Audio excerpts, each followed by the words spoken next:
அன்பு தமிழ் நெஞ்சங்களுக்கு வணக்கம். தக் லைஃப் டப்பிங் பணியை தொடங்கிய நடிகர் சிம்பு.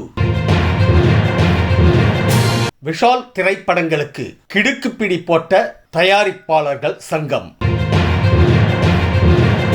தயாரிப்பாளர் சங்கத்திற்கு அதிரடி சவால் விடுத்த நடிகர் விஷால். தி கோட் திரைப்படத்தில் யுவன் மேஜிக் தொடக்கம்.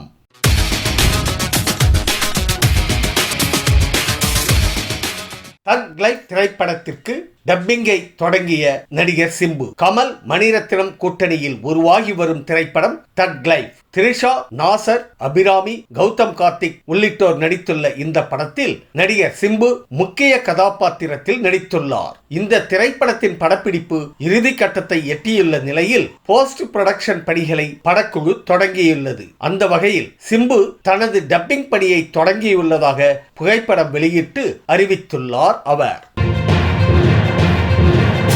விஷால் திரைப்படங்களுக்கு கிடுக்குப்பிடி கட்டுப்பாடுகள் விதித்த தென்னிந்திய தயாரிப்பாளர் சங்கம். தென்னிந்திய தயாரிப்பாளர் சங்க தலைவராக இருந்தபோது முறைகேடாக ரூபாய் 12 கோடி செலவழித்ததாக எழுந்த புகாரில் இனி நடிகர் விஷாலை வைத்து படமெடுக்கும் தயாரிப்பாளர்கள், தொழில்நுட்ப கலைஞர்கள் தமிழ் திரைப்பட தயாரிப்பாளர்கள் சங்கத்தை கலந்தாலோசிக்க வேண்டும் என அச்சங்கம் அறிவுறுத்தியுள்ளது. செலவழித்த படத்தை திரும்ப அளிக்குமாறு பல முறை கூறியும் பதிலளிக்காததால் கிடுக்குப்பிடி நடவடிக்கை எடுக்கப்பட்டுள்ளதாக கூறப்படுகிறது.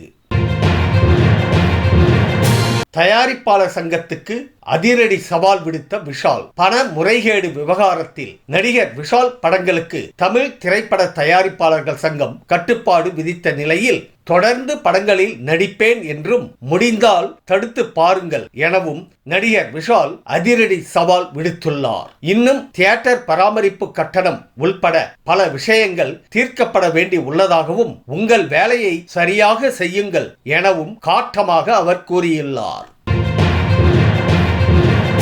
தி கோட் திரைப்படத்தில் யுவன் சங்கர் ராஜாவின் மேஜிக் தொடக்கம். தி கோட் திரைப்படத்தின் இசையமைப்பு பணிகள் தொடங்கியுள்ளதாக இயக்குனர் வெங்கட் பிரபு தெரிவித்துள்ளார். இதை அவர் தனது இன்ஸ்டாகிராம் பக்கத்தில் யுவன் மேஜிக் தொடங்கியுள்ளதாக பதிவிட்டுள்ளார். படத்தின் இசை வெளியீட்டு விழா விரைவில் நடைபெற உள்ள நிலையில் வெங்கட் பிரபு இந்த தகவலை பகிர்ந்துள்ளார். ஏற்கனவே 2 பாடல்கள் வெளியாகியுள்ள நிலையில் 3வது பாடல் ஆகஸ்ட் முதல் வாரத்தில் வெளியாகலாம் என எதிர்பார்க்கப்படுகிறது.